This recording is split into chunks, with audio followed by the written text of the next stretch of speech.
So,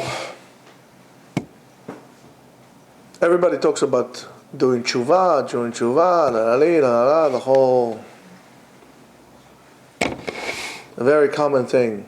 Are you Baal tshuva? What's the point of making tshuva?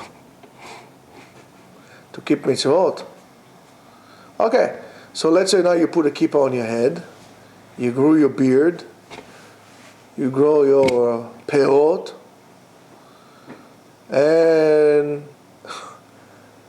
you're still the same hustler as you were before. So what was the point of your tshuva? Is it it's a fashion thing? Is it you try to get away from something? You're trying to gain something? So okay, so you put a kippah, you grow a beard, but you're the same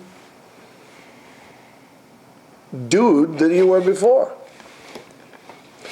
Well, the whole purpose of tshuva is tikkun midot, fixing yourself, and is to become anav, humble, v'nishbar lev, and feel bad about what you did. A little guilt is good. Even Freud would tell you that. To understand what you did. Was it really worth it? Alright, so you ate that big shrimp. You ate that big lobster. You ate that cheeseburger. You ate that, I don't know, what else is there?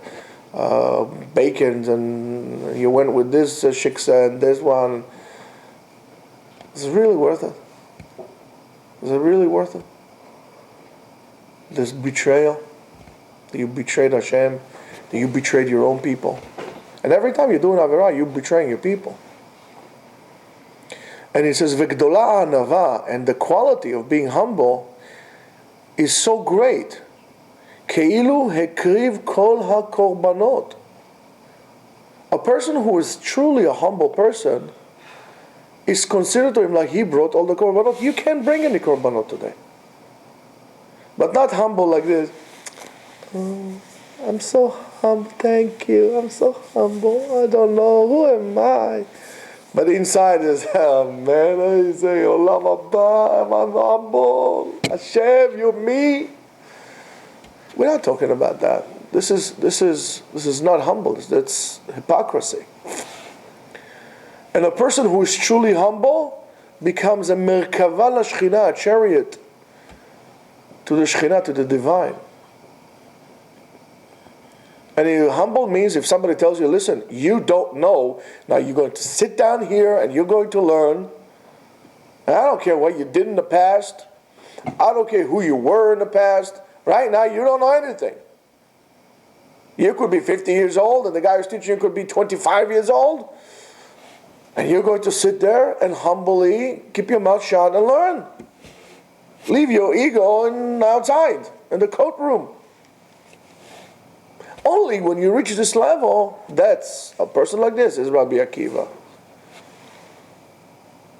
Of course, you humble, you don't need to prove anything to anyone. It's not about proving. A person like this becomes a chariot for the tefillah. And now he says something scary. Ve'en tefilato nim'eset. His tefillah is not being rejected. Davar ma'us means repulsed by it. HaKadosh Baruch Hu does not want the tefillah of those who are hypocrites. Tefillah ma'usa. החזירנו בתשובה לפניך, חטאנו, אבינו, פשענו.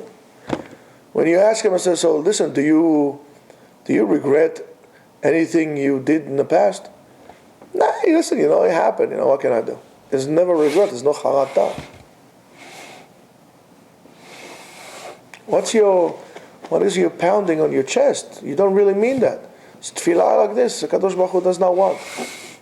And Chazal said, Ala anava, Chaz v'shalom, if a person was nigzar alav mitah, if was sentenced to death, or mitat banim, Chaz v'shalom, if the children, gzerato mitbatelet, v'nimchalim avonotav, and all your sins are being erased. Why? Because the sins that you do make you feel good. Otherwise, a person would not sin. It pumps your ego. You feel good. Right? I got a few notches on my belt. You feel good. You feel like a man.